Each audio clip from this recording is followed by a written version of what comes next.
Assalamualaikum warahmatullahi wabarakatuh. Kami dari kelompok 7 ingin mempresentasikan teks cerita sejarah dan novel sejarah. Daftar materinya sendiri terdiri dari yang pertama ada novel sejarah, lalu dilanjut ke yang kedua dan yang terakhir adalah teks cerita sejarah. Dan berikut nama-nama anggotanya, mulai dari saya perkenalkan, nama saya Muhammad Jamil. Perkenalkan, nama saya Ansof Haibun Najar. Nama saya Akila Putri. Selanjutnya ada Miswah Konita Mailani dan juga Randi Arkan. Kita mulai dari definisi terlebih dahulu. Definisi dari cerita sejarah adalah peristiwa yang menjelaskan tentang fakta atau kejadian di masa lalu yang dia itu bernilai sejarah. Dan untuk ini judul yang kami ambil di sini tuh mulai dari novel sejarah kami mengambil judul Siti Nurbaya, dan teks cerita sejarah kami mengambil cerita sejarah Instagram. Lanjut ke novel sejarah. Novel sejarah. Struktur novel Siti Nurbaya.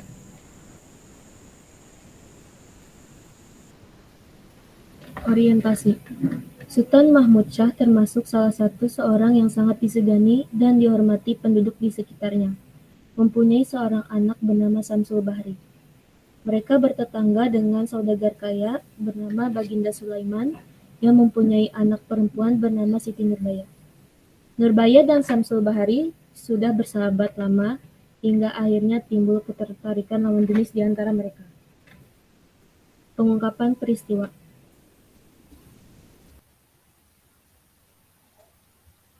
Silahkan dilanjut.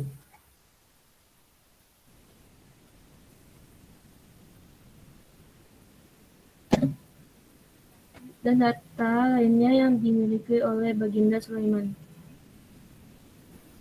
Menuju konflik. Baginda Sulaiman yang tidak tahu perbuatan Datuk Meringgi malah berhutang kepada Datuk Meringgi. Namun setelah jatuh tempo, Baginda Sulaiman tidak bisa membayar hutangnya. Agar Baginda Sulaiman tidak dipenjara, Nurbaya mengorbankan dirinya untuk menikah dengan Datuk Meringgi. Puncak konflik. Baginda Sulaiman jatuh sakit.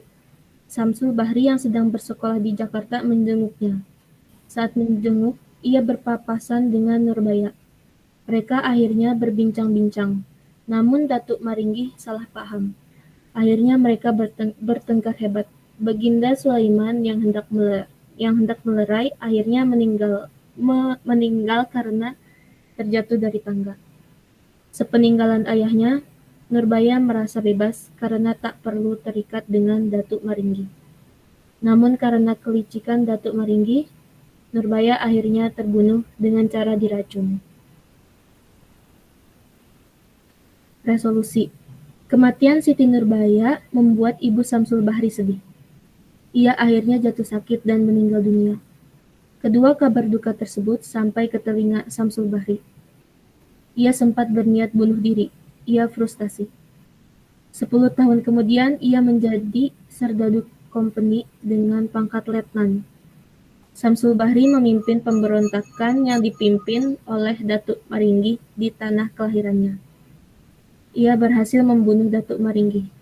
Namun ia juga luka parah dan dilarikan ke rumah sakit. Di sana ia bertemu dengan ayahnya. Mereka meninggal di waktu yang berdekatan. Koda. Setelah disuruh mereka beberapa fakir mengaji di sana, kembalilah keduanya pulang ke rumahnya. Hanya yang telah terkubur itu jugalah yang tinggal di sana untuk selama-lamanya.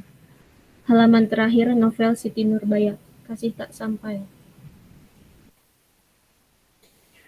Selanjutnya ada kaidah kebahasaan novel Siti Nurbaya. Yang pertama, kalimat bermakna lampau. Katanya, mula-mula tak tahu di mana barang-barang dan uang itu disimpan Nurbaya. Dan sebab ia lari, disangkanya uang dan barang itu dibawanya. Lalu penggunaan konjungsi urutan waktu. Setelah sampai ke Padang, diperiksalah perkara itu. dan nyatalah bahwa Nurbaya tiada bersalah apa-apa. Dalam perkara ini hanyalah khianat Datuk Meringgi yang pura-pura berbuat sebagai barang dan uangnya dilarikan Nurbaya, supaya istrinya ini dikirimkan kembali ke Padang. Lalu penggunaan kalimat tak langsung.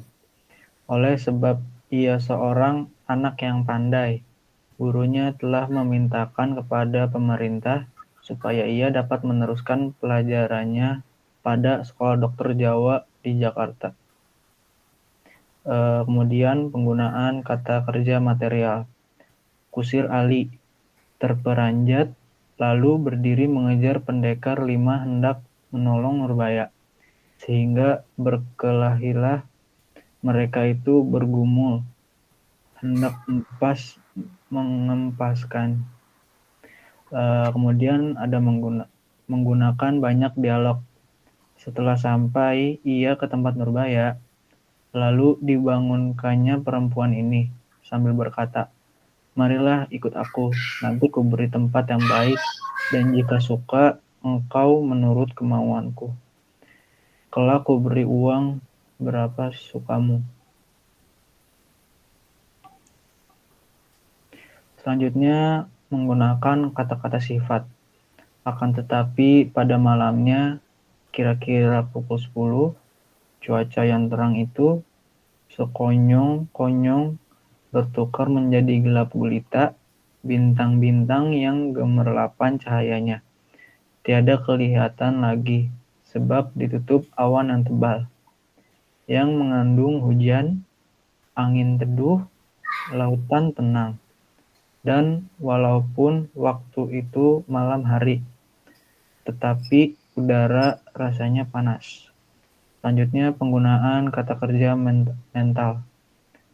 Aku pun kau seret pula ke dalam kekejian untuk memuaskan hawa nafsumu, yang terlebih hina pada hawa nafsu hewan. Untuk yang selanjutnya, yaitu nilai-nilai yang terkandung di dalam novel Siti Nurbaya.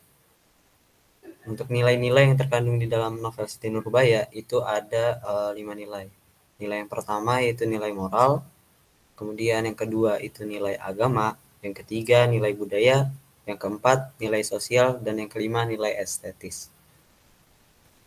Untuk nilai-nilai yang terkandung yang pertama yaitu nilai moral.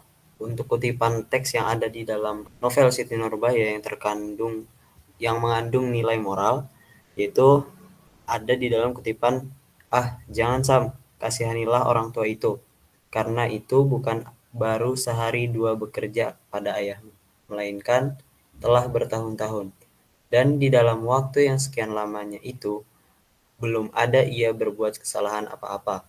Bagaimanakah rasanya kalau kita sendiri sudah setua itu, masih dimarahi juga? Pada sangkaku tentulah ada alangan apa-apa padanya. Jangan-jangan ia mendapat kecelakaan di tengah jalan. Kasihan orang tua itu. Lebih baik kita berjalan kaki saja, perlahan-lahan pulang ke rumah. Barangkali di tengah jalan kita bertemu dengan dia kelak. Kata anak perempuan itu pula seraya membuka payung sutranya dan berjalan perlahan-lahan keluar pekarangan rumah sekolah. Nilai moral dalam kutipan tersebut mengajarkan kita untuk hormat dan bersikap lembut kepada orang yang lebih tua. Nilai yang terkandung selanjutnya yaitu nilai agama. Kutipan teks yang ada di dalam novel Siti Nurbaya yaitu, sekarang engkau tak suka pada orang itu. Sudahlah, kewajibanku telah kujalankan, supaya jangan engkau menyesali aku pula kelak. Sekarang marilah kita nanti segala kehendak Tuhan dengan tawakal dan menyerah. Dari kutipan teks tersebut mengajarkan kita untuk bertawakal dan berserah diri kepada Tuhan. Selanjutnya yaitu nilai budaya. Kutipan teksnya yaitu, kedua anak muda tadi lalu naiklah ke atas bendi Pak Ali, dan dengan segera berlarilah kuda Batak yang amat tangkas itu menarik tuannya yang muda remaja pulang ke rumahnya di kampung Jawa Dalam. Pada kutipan teks tersebut menggambarkan situasi pada zaman dahulu, yaitu pada saat orang-orang kaya biasa menaiki bendi atau kereta kuda untuk berpergian. Nilai estetis. Kutipan teksnya yaitu, apabila ia tertawa, cenguklah kedua pipinya, menambahkan manis rupanya. Istimewa pula karena pada pipi kirinya ada tahi lalat yang hitam. Pandangan mata tenang dan lembut, sebagai janda baru bangun tidur. Hidungnya mancung sebagai bunga melur, bibirnya halus sebagai delima merakah, dan di antara kedua bibir itu kelihatan giginya, rapat berjejer, sebagai dua baris gading yang putih. Dari kutipan teks tersebut mendeskripsikan keindahan rupa seorang wanita, yang menggambarkan nilai estetis yang terkandung di dalam novel Siti Nurbaya. Yang selanjutnya yaitu nilai sosial. Kutipan teks yang terkandung di dalam novel Siti Nurbaya yaitu, pergilah engkau ke rumahnya, ayahandanya telah beberapa hari sakit.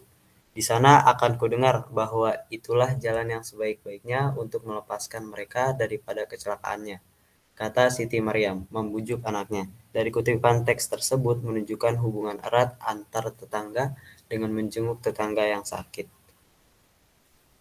Yang kedua adalah teks cerita sejarah.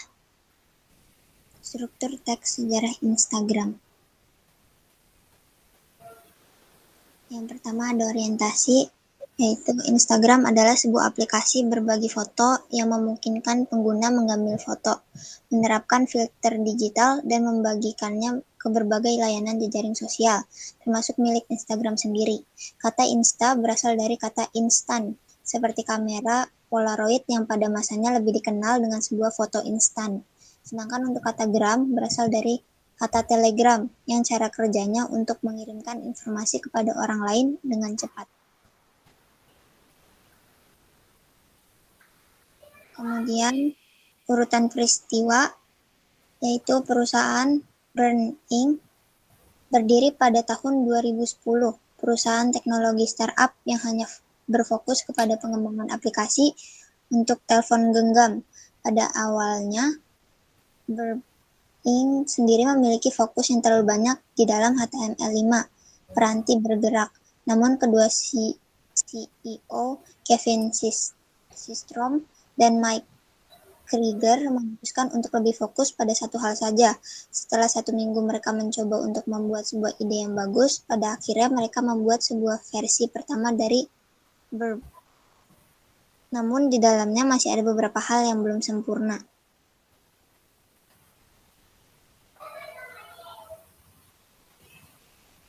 Kemudian versi Burm yang sudah final, aplikasinya sudah dapat digunakan iPhone yang isinya terlalu banyak dengan fitur-fitur sulit bagi Kevin Systrom dan Mike Krieger untuk mengurangi fitur-fitur yang ada dan memulai lagi dari awal. Namun akhirnya mereka hanya memfokuskan pada bagian foto, komentar, dan juga kemampuan untuk menyukai sebuah foto. Itulah yang akhirnya menjadi Instagram. Pada tanggal 9 April 2012 diumumkan bahwa Instagram akan diambil alih oleh Facebook sehingga senilai hampir $1 miliar dalam bentuk tunai dan saham. Kemudian reorientasi, sekarang banyak anak muda bahkan orang tua yang mempunyai akun Instagram dikarenakan semakin populernya aplikasi ini. Dengan Instagram, kita bisa melihat aktivitas teman-teman kita melalui foto dan video yang mereka bagikan. Sungguh menarik. Lanjut kaidah kebahasan dari teks sejarah Instagram. Kaidah kebahasannya sendiri terdiri dari yang pertama frasa verbal, terdapat pada kalimat. Pada awalnya, Burn-In sendiri memiliki fokus yang terlalu banyak di dalam HTML5 peranti bergerak.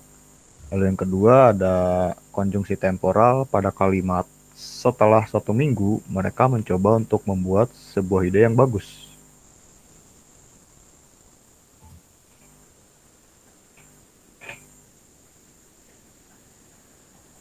Lalu yang ketiga ada pronomina, yaitu ada pada kalimat setelah 1 minggu mereka mencoba untuk membuat sebuah ide yang bagus. Pada akhirnya mereka membuat sebuah versi pertama dari burn. Lalu yang keempat dan yang terakhir ada verba material. Pada kalimat pada akhirnya mereka membuat sebuah versi pertama dari burn.